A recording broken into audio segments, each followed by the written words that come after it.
د تروژمۍ مسافر 22مه او وروستۍ برخه.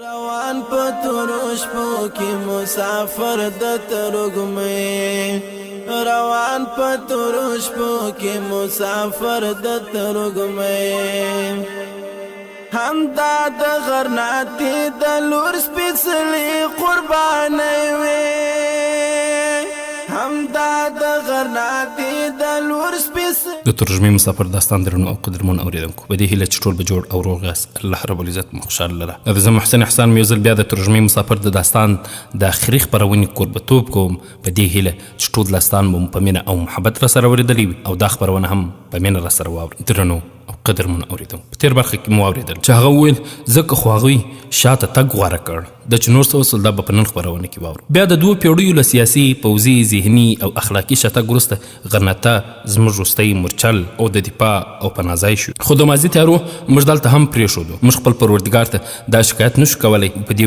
ګرځېدلې ورځ کې هم کله موږ په نیغه لار قدم پورته کړی نو هغه د څه انعام وړ نه یو بللي. سید تر دې ځای راورسېد او بیا چوپ شو او سلمان تر ډېره هغه ته کتل. هغه داسې احساسول چې د حمید بن زهره روح ناڅاپه د دغه چوپې خولې خاوند انسان بدن ته ننوتی دی. د شپې په وروستۍ برخه کې ورښت تم شو او لږ ځنډ وروسته هغوی روان شول. د کلي 3 کسان پر اسونو او 4 نور پلي له دوی سره روان شول. د کلي سردار سعید ته پر یو توت پوستون بخښلو برسېره د خپلو میلمنو لپاره د سهار ډوډۍ هم یو سپاره ته ورکړه. نږدې 1 میل وړاندې د بل غره پیچومې پیل شو. د دوی اسونو ورو ورو ګامونه اخیستل. پیلو کسانو د سید او منصور د اسونو جلبونه نیولي وو. له نږدې 2 ساعته مزله وروسته دوی یوه داسې ځای ته ورسېدل چې یوه ژور خوړ 2 غرونه سره بیلول او لاره د لوړېدو سره ورو ورو نري کېدله. پیچومې ډېر سخت و. هره شیبه ژور خوړ ته د کوم آس د ورښېدو خطر و. نږدې 1 میل په دې لاره له سفر وروسته د ژور خوړ سور 50 پیټه پاتې شو او مخامخ لږ وړاندې د رسیو هغه پل برالا ښکاره کېده. وړاندې لاره لږ څه پراخه وه او د خوړ د اوبو غږ اورېدل کېده. پله ته نږدې چې ورسېدل سلمان خپل لار بلد څخه وپوښتل اوس هغه کلی څومره لرې دی؟ صاحب تاسو چې له غره نه واوړئ لږ ښکته به کوز شئ. وړاندې لاره سمه ده، که پر هغه پله ستاسو اسونه تېرېدای شوی نو بیا تاسو ته دومره اوږدې لارې غوڅولو ضرورت نه و. د کندې پورې غاړې ته 4 میله وړاندې هغه کلی راځي چې تاسو به سبا ورسېږئ. له 3 میله مزله وروسته چې سلمان د کندې د وروستي څنډې پر سر د غره څوکۍ ته نږدې د سپرو یو تیت سړک ولید نو خپل ملګرو ته یې د اسونو د بیرته ګرځولو امر وکړ. لږ ځنډ وروسته دوی بیرته د رسیو پله ته راوګرځېدل.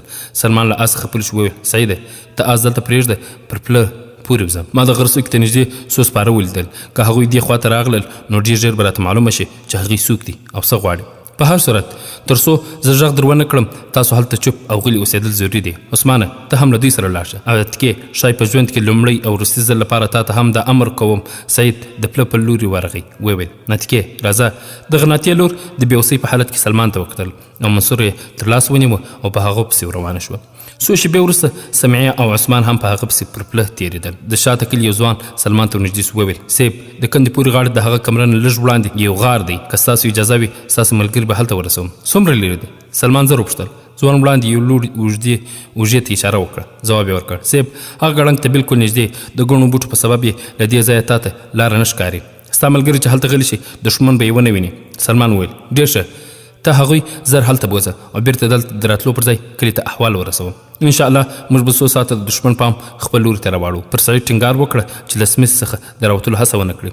ځوان په منډه پر پله تېر شو او د سترګو په رپ کې د سید له ملګرو سره یو ځای شو. سلمان د کلي نور کسان ته مخ واړو وویل اوس تاسو 2 اسونه شاته لږ لرې بوځئ او اسونه په تنګه دره یوې او بلې خوا ته تښتېدای نه شي ځکه خو یو تن له مخې او بل له شا ایسارولی شي. نور له ما سره راځئ. بیا سلمان یونس او د کلي 4 نور کسان له پله څخه وړاندې تېر شول. پر غره وختل او له لارې څخه 40 فوټه لرې د بوټو او ډبرو شاته غلي شول. زحاک له دوی نه لږ وړاندې تېر شو او نږدې 50 متره پاس په یو کمر پرېوت. تر 1 ساعته پورې هلته چوپتیا وه. بیا زحاک له پاسه ډبر راوغورځول او وویل هغوی را روان دي. 10 دقیقې وروسته دوی د اسونو د پښو تر پهار واورېد او بیا د سترګو په رپ کې هغوی د دوی د غشو دم ته برابر شول. 4 تنه ټپیان وغورځېدل. 2 ټپیانو پر خپلو نور ملګرو پسې اسونه وګرځول. یو سپور ورخطا شو آس یې وښویده او لاندې کند ته وغورځېد. له دې وروسته نور سپرو د وړاندې تلو همت ونه کړ. دوی لږ لرې ولاړل او په زوره زوره یې چیغې ولیه. زحاک چیغې کړې صیب دوی د کندې بل لوري ته مخونه اړولي دي او څه اشارې کوي. سلمان د کندې بري غاړې ته وکتل او یوه شیبه یې ویني په رګونو کې وچې شوې. د کمرشل لوري ته په څه فاصله کې څو کسان په بوټو غلي غلي راکوزېدل. دوی هم له غره راکوز شوه او په زور زور یې چیغې وهلې د پله پورې غاړې ته ځي، د پله پورې غاړې ته ځي. د سترګو په رپ کې هغه لاندې کوز شو او د پله بل لوري یې منډې وهلې. بیا یې د تومانچې د ډزو غږ واورېد او چې څو دقیقې وروسته پر پله تېرېده ویلې ده چې 4 کسان چې له غره راکوزېدل بیرته یې ولیدل چې پر غره د ختلو هڅه کوي. سلمان له هغوی نه په یو غشي وویشت او راویې غورځاوه. نور 3 کسان یې خپل ملګرو ته پرېښودل او ترې راوګرځېد. فاتکه او سعید پسې چیغې وهلې. سمې له بوټ څخه سر راویست او وویل هغوی دې خواته دي، هلته ګوره، هغوی ټول په عتبه پسې دي. سلمان پورته وکتل. عتبه نږدې 20 ګزه پاس په غره د ختلو هڅه کوله او سعید پر هغه پسې و. بیا لږ لاندې منصور او عثمان و. سلمان ته د اټکل ګران و چې سعید او عتبه دواړه ټپي دي. هغه تر بوټو او ډبرو ټوپونه وهل او وړاندې تلو چیغې یې وهلې. عتکې عتکې. سمې چیغې کړې عتکه دلته د ټپي ده. سلمان یو نظر پر عتکه واچوه. هغه د یوه بوټي تر خوا پرته وه او جامې یې په وینو تکې سرې وې. د یوې شېبې لپاره د سلمان پر سترګو تیاره راغله او بیا د لیونتوب په حالت کې پر غره وروخت. د هغه تر زړه کوکې ووتلې خو شونډې کنډلې وې. د کمر څخه نږدې 40 ګزه پاس نور د هغوی همت ځواب ورکړی و. ډېر په زحمت یې یو ګام اخیست. سلمان چیغې کړې عتبه عتبه ته نور خلاصون نه لرې. عثمانه ته منصور کښته در سره بوځه. او بیا دې په خپله ګړندۍ پورته وخت او سعید ته یې چیغې وهلې سعیده ودرېږه زه راغلم. عتبه نور نشې تښتېدی، ته لاندې راځه. خو سعید څه ځواب ورنه کړ او په خپل ټول توان یې هڅه کوله چې پر غره وخیژي. سلمان له نږدې 15 ګزه لاندې و چې سعید عتبه تر پښو راونیوه او هغه پښې ته جټکه ورکړه او غوښتل یې ځان د سعید له منګولو خلاص کړي. په دې ټیل ماټیل کې د عتبه لاس له ډبرې خطا شو او بیا د سترګو په رپ کې دواړه 15 ګزه لاندې پرېوتل. لږ ځنډ وروسته سلمان د سعید مړی د عتکې تر څنګ کښېښود. د هغه پر مټ د تورې 3 زخمونه له پخوا څخه وو او اوس له ګړنګ نه د لوېدو په سبب د هغه هیڅ هډوکي هم روغ نه و پاتې شوي. عتکې اوس هم سلګۍ وهلې. د هغې په ټټر کې خنجر او په پښتو کې غشي ښخ و چې د سعید مړی ولید. سترګې پټې کړې. سلمان نږدې ورته کښېناست او په نبض یې لاس کښېښود. عتکې سترګې وغړولې. په ډوبېدونکي غږ یې وویل څه پوهېدم چې دی به ژوندی بیرته راستون نه شي. سعید له ما پرته ژوندی نه شو پاتې کېدی. اوس به موږ څوک تعقیب نه کړی شي او چاته به زموږ د بار اوچتولو ضرورت هم نه وي. دې د مسکي کېدو هڅه کوله خو په سترګو کې اوښکې ځلېدلې. عتبه خو به تښتېدلی نه وي. زما د تومانچې نښه پر ځای ولګېده خو ظالم ډېر سخت سړی دی. هغه مړ شوی دی عتکې. ما هغه ډېر ښه ولید او راغلم. د هغه پر غوږ ستا د غشې نښه اوس هم شته. سلمانه زما وروره. هغې د سلمان لاس ونیو او وویل ته ولې دومره ښه سړی یې؟ سعید وویل چې نور ماته د سلمان د نیکیو بار اوچتول ګران دی. بیا یې په بل لاس د سعید بې حرکته لاس ونیو. سعیده ته اوس خپل دوست ته ویلی شي چې زه د ژوند له هر بار څخه خلاص شوی یم. د هغوی نظر بیا د منصور په څېره شخ پاتې شو. سمې هغه په خپلو پښو کې کلک نیولی و. څو شېبې وروسته دی بیا سلمان ته وکتل. روجانه اوس په دې دنیا له تا پرته د منصور هېڅوک هم نشته. څومره چې ژر کېدای سي تاسو له دې ځایه ځانونه وباسئ. موږ هلته شخ کړئ. سلمان چوپ له سترګې یې اوښکې بهېدلې. عتکې سوځلې بنده بنده ساه واخیسته او بیا وویل تا ته خو معلومه ده چې زما وروستۍ هیله څه ده؟ سلمان په دردناکه لهجه وویل عتکې زه به ستا هره هیله پوره کړم. زه غواړم چې کله د ترکانو جنګي بیړۍ راشي نو زما ارواوې د اندلس پر څنډو هرکلي ته راشي او بدریا ستا لپاره د ګلونو امیل په لاس کې ولاړه وي. هغه یو ستره مېرمن ده د وقار ډکه او سپېڅلې ده خو ته به هغه هېروې نه. سلمان په رېږدېدونکي غږ ځواب ورکړ نه هېڅکله هم نه. د کمزوري په سبب د عتکې غږ ورو ورو خپ کېده. هغې تر څه وخته سترګې پټې کړې او بې حسه پرته وه. بیا ناڅاپه وټوخېده. سترګې یې وغړولې او له دې سره یې تر خولې د وینو داره ووتله او سر یې د سعید پر سر وکښېښود. سعیده سعیده زه در سره یم. سعیده سعیده. بیا سلګۍ وهلې او غږ یې د تل لپاره چوپ شو. عتکې عتکې. سلمان په بېوسۍ او وارخطایي د هغه نبض وکړ خو د تروږمۍ د شپې له دواړو مسافرو خپل سفر پای ته رسولی و. هغه جګ شو. خپله چپنه یې څیرې کړه او د هغوی په یخو بدنونه یې وغوړوله او د تیارو په پنډو پردو کې ډوب شو. إلى جنة الله زوف الشهيد وحي الشهيد بأغلى النشيد إلى المجد قد سار في همة فنال الأبي جنان المجيد لدى الله حي. د خبرونې درنو او قدرمنو اورېدونکو د سرانویدا په لمنو کې خپرور رڼاګانو د تیارې شپې له راتګ څخه د مخه خپلې لمنې نغښت، خو هغه په خپلو ژورو چورتونو کې ډوب و. د ماضي او حال له کړکیو یې کتل چې پر غوږ یې یو نااشنا غږ ولګېد. اغا سلمان داسې احساس کړل لکه څوک چې له خوبه راویښي، چې رابیدار شو ویې لیدل چې عثمان یې خوځوي. وګوره 2 مړي، هغوی له کوم لوري راغلل؟ په دردمنه لهجه یې له عثمان څخه وپوښتل. عثمان خپلې اوښکې پاکې کړې، ځواب یې ورکړ: صاحب ما ته معلومات نشته، زه د غار دننه وم او هغوی زموږ په یو کونج کې کښېنولي وو. بیا هغه ناڅاپه د غار خولې ته راغلل، د منصور خاله او ماما غشي پرې وورول. له هغه وروسته هغوی په بوټو کې غلي شاته ولاړل. خو عتیقه خاله د منصور ماما ته وویل چې زما د پلار قاتل ژوندی نشي تللی او هغه غشي ویشتل بهر ته راووتله. بیا عتبه خپل ملګرو ته د حملې امر وکړ. د منصور ماما لنده وغورځوله، تور یې راواخیستله او پر هغوی حمله وکړه. دغه دواړه کسان هغه ووژل، خو پخپله هم ډېر بټ ټپي شو. پر عتبه د منصور د ترور د تومانچې ګولۍ ولګېده، خو هغه د بوټو له شانه غشي وویشتل. بل سړی په خنجر ووهله او ویې غورځوله. زه او منصور هم له غار څخه راووتو او د عتیقې خاله قاتل مو په غشو سوری کړ. له دې 2 کسانو څخه هم یو ټپي د بیا اوچېدو هڅه وکړه، خو سمې پر سر پر ډبره وویشت او ویې واژه. بیا عتبه چې د عتیقې ترور پر توپانچه زخمي شوی ناڅاپه جګ شو او د تیښتې هڅه یې وکړه، خو د منصور ماما چې ډېر په وینو تک سور ورپسې شو. سلمان تر لږ ځنډه چوپ و، بیا منصور راپورته کړ او په غېږ کې ټینګ کړ او هغه سیلاب چې تر اوسه د ده په سترګو کې تم و ناڅاپه وبهېده. لږ ځنډ وروسته د نږدې کلي څخه 40 کسان هلته ورسېدل او ماپښین مهال د سعید او عتیقې پر قبرونو خاورې واوړول شوې. او چې لمر په لوېدیځو غرونو پناه شو، دوی شهیدانو ته د وروستۍ دعا او اوښکو له نذرانې وروسته پر اسونو پښې واړول. راجدی کوي تا د اسلام په برکت مومنا، د امت مومنا نشتا نړۍ کې د نن هغه ستر عظمت مومنا، د امت مومنا راجدی کوي تا د اسلام په برکت مومنا، د امت مومنا. هغه طارق هغه موسی ابن نصر دیس شو. خبرونه درنو او قدرمن اوریدونکو، 2 ورځ د سرانویدان له واورینو څوک څخه لږ لاره چپه کړه او په هغه غرونو کې سفر ته دوام ورکړ چې لمنې له سمندر له څنډو سره نښتې وې. یوه ورځ وروسته ماپښین مهال له سمندر څخه اتمې له لرې عبدالملک او د هغه ملګري ولیدل چې و کلي ته ننوتل. سلمان ته بیا معلومه شوه چې د ابو یعقوب په کلي کې دوی ته د انتظار پر ځای هر یو جلا لارو ته رارسېدل دي. عبدالملک په دې موده کې 15 ساحلي سیمو کې د دښمن د بیړیو د تګ راتګ پر معلوماتو برسېره د شاوخوا سیمو څخه پر خپل سر 15 تنه بیړۍ چلوونکي هم راټول کړي وو. دغو ځوانانو ډېر په تودو احساسات له سلمان سره ستړي مشي وکړل او د هغه لاسونه یې ښکل کړل. د ډوډۍ خوړلو وروسته عبدالملک یوازې له سلمان سره خبرې کولې. وویل موږ به زیات نه زیات تر 3 ورځې پورې د خپلې کښتۍ د راتلو انتظار کوو. ته له څو اعتمادي کسانو سره لرګي او د وښو اورې در سره واخله او ختیځ لوري ته له کلي نه لږ لرې یوسه. هلته په یو لوړ غونډۍ 4 ځای لږ کښېږده او اور واچوه.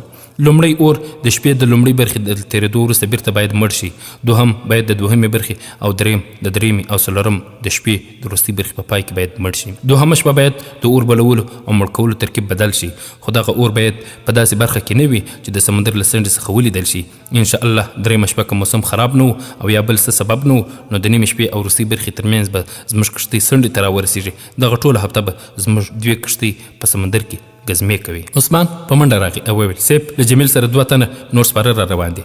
هغه جګ شو بهر راووت، ویې لیدل چې جمیل او 2 تنه نور ملګري د کلي د رئیس د کور په مخ کې له اسونو پلي کېدل. سلمان وویل ما ګمان کاوه چې ته به له یوسف سره اوسې. موږ ته هغه ټینګار کاوه چې کله لومړی قافله الفجاره ته ورسېږي نو موږ به په 2مه لاره ښځې او ماشومان را سره ملګري کړو او تاسو ته به ځانونه راورسوو.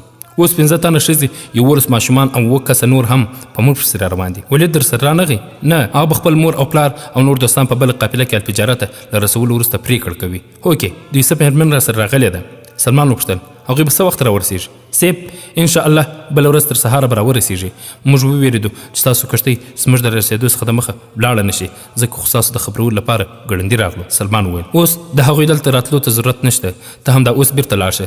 زما لخوا دا احوال ورکړه چې په لاره کې څنډې ته نږدې چېرته په یو خوندي ځای کې ایسار شي او سر له سبا د غونډیو پر سرونو ورونه بلوي. زموږ سره وخت ډېر لږ دی ځکه خو باید ساحل ته نږدې وي. اوس ته ورځه او د خپلو ستومانه اسونو پر ځای زموږ اسونه در سره بوځئ. هغه لږ څه دمه دی. لږ ځنډ وروسته جمیل روان شو. نشتا نړۍ کې د نن هغه ستر عظمت مومنه د امت مومنه راج دې کوي ته د اسلام په برکت مومنه د امت مومنه نشتا نن هغه نور الدین محمود زنګ قربانا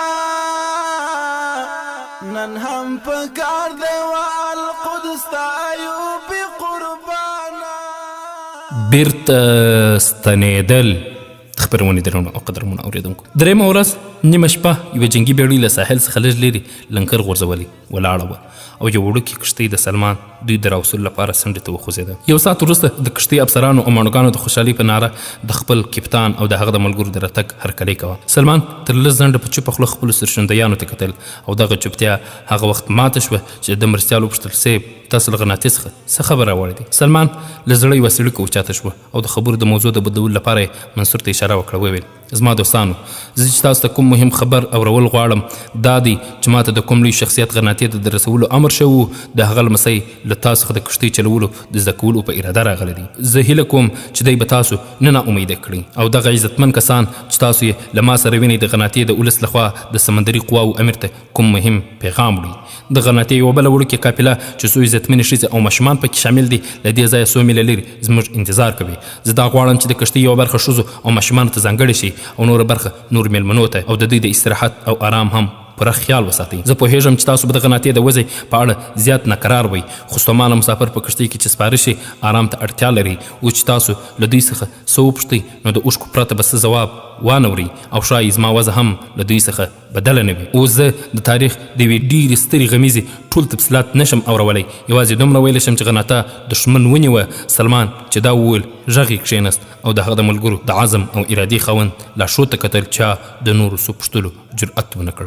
سلمان خپل مرستیال ته څو لارښوونې وکړې او بیا د کښتۍ پر مخ قدم وهل پیل کړل. کښتۍ د پراخ سمندر پر سینه له څنډې سره جوخت د لویدیځ په لور وخوځېده او 3 ساعته وروسته ماڼوګانو بیا لنګر غورځول. لږ ځنډ وروسته د مسافرو د راوړلو لپاره 2 وړې کښتۍ څنډې ته روانې شوې. د لمر څرک په وخت کې سلمان له ساحل څخه 100 میله لرې د کښتۍ د غولې له پنجرو سره ولاړ و. د جنوب د غرونو په لور یې کتل چې شاته په میلونه لرې په یوه ویرانه کې د عتکې او سعید قبرونه پرېښي وو. په تېرو څو شپو کې هغه ویښه او خوب کې څو ځله پر هغو قبرونه ګرځېدلی و. څومره اوښکې له هغه خپلو ملګرو څخه پټې وبهولې بیا د هغو ویرانو څخه وړاندې د غناطي له وقاره ډکې ماڼۍ له ګڼې ګوڼې ډک بازارونه او کوڅې هغه لیدلې. د اندلس د تاریخ څومره رڼاګانې او تیارې وې چې یوه د ده سترګو مخې ته راتله. هغه د ساحل له هغه ډبرینو کړنګونو څخه لرې د اندلس د غازیانو هغه قافله هم لیدلې چې د لارو په ګردونو او دوړو کې د اسلام د بچیانو د تیرو وختونو عظمتونه پټ وو. او بیا د هغو شیبو تصور کاوه چې کله د پریدان پوځونه غرناطې ته ننوتل. د طارق او عبدالرحمن د لوڼو چیغې او فریادونه اورېدل. د غناطې د هغو بوډاګانو او ځوانانو د ذلت او رسوایي زړه بوژونکې نندارې لیدلی شوې چې د رحم او بخښنې ټولې دروازې پرې تړل شوي. او بیا د هغو غدارانو کړس کړس خنداګانې هم اورېدلې چې له یوې مودې را په دې خوا یې د دښمن د هرکلي تیاري کوه. د اندلس د عظمته ډکه ماضي او د غمونکي حال ټول داستانونه دته یو خوب او خیال ښکاره کېدل. او بیا لکه کوم ډوبېدونکی انسان چې خس ته لاس اچوي هغه ته به دریا ور په یاد شوه. څو شېبې د هغه حالت هغه مسافر ته ورته و چې د شپې په تیاره کې په یوه بې سر او بې پای دښته کې له سرګردانۍ وروسته ناڅاپه د سهار ستوري وویني او د هغه په غوږونو کې تر ډېره د عتیقې وروستي الفاظ کړنګېدل. زه غواړم چې د ترکانو جنګي بېړۍ راشي زما اروا یې د اندلس پر څنډو هرکلی وکړي او بدریا ستا لپاره د ګلانو امیل په لاس کې ولاړه وي. هغه یوه ستره مېرمن ده له وقاره ډکه او لویه تخمه هغه نه هېروي. د هغه زړه بې ترتیبه ودرېدل. بدري زه تا چیرته هېرولی شم. او بیا هغه د خپل ژوند د 2 تیارو شپو تصور کاوه. یوه هغه شپه وه چې کله د لومړي ځل لپاره د بدري په کور کې پښه کښېښوده او بله هغه چې د ابونه سره په کور کې خدای پامانۍ ورسره کوه. د دغو 2 شپو ترمنځ څومره پیښې وې چې اوس د ماضي داستان ترې جوړ شوی. سلمان تر ډېره د خپل شاوخوا څخه نه خبر و. او بیا چا ورو د هغه په اوږه لاس کښېښود. وویل سلمانه هغه ټکان وخوړ او د بدري غږ د اروا تر تل پورې ورسېد. هغه مخ راواړه ویې کتل او د دواړو د کتو ترمنځ د اوښکو پردې ودرېدې. اسما د هغې شاته ولاړه وه. سلمان هغه زر راپورته کړه او په غېږ کې یې واخیسته. هغې په سلګیو ترې وپوښتل کاکا جانه منصور چېرته دی؟ زما لورې هغه ویده دی دا یې وویل. او بیا سلمان بدري ته وکتل. وویل تا ته معلومه ده چې پر موږ څه تېر شول؟ هغې سر پر اثبات وخوځه. وویل ما ته په کښتۍ کې د سپرېدو په وخت کې عثمان ټوله کیسه وکړه. هغه تر لس ځنډه چوپ و. د دواړو نمجنو سترګو د جنوب په غرونو کې سر لټول. بیا عثمان احوال ورکړ. سیب یوه ښځه ستا سره لیدل غواړي، وایي چې ما کوم ضرور احوال درته راوړی دی. بدري وویل هغه ښایي خالده ترور وي، زه هم له هغې سره ځم. خالده ترور د یوسف میرمن. بیا دوی د کښتۍ یوې کوټې ته ورغلل چې هلته یوه معمره او له وقاره ډکه میرمن د دوی د ورتلو په انتظار وه. خالدې وویل هغه پر ما ټینګار کړی و چې دا لیک پخپله تا ته درکړم، واخله. سلمان لیک پرانیست او په لوستلو یې بوخت شو. یوسف لیکلي و زما ملګری تر دې وړاندې چې زما لیک ته ولولې ابو عبدالله به د غرناطې کنجانې پردان ته سپارلې وي او تر دې وروسته به موږ هیڅ وطن ونه لرو. د غرناطې بچیان به په دواړو لاسونو مخونه وهي او ژاړي به.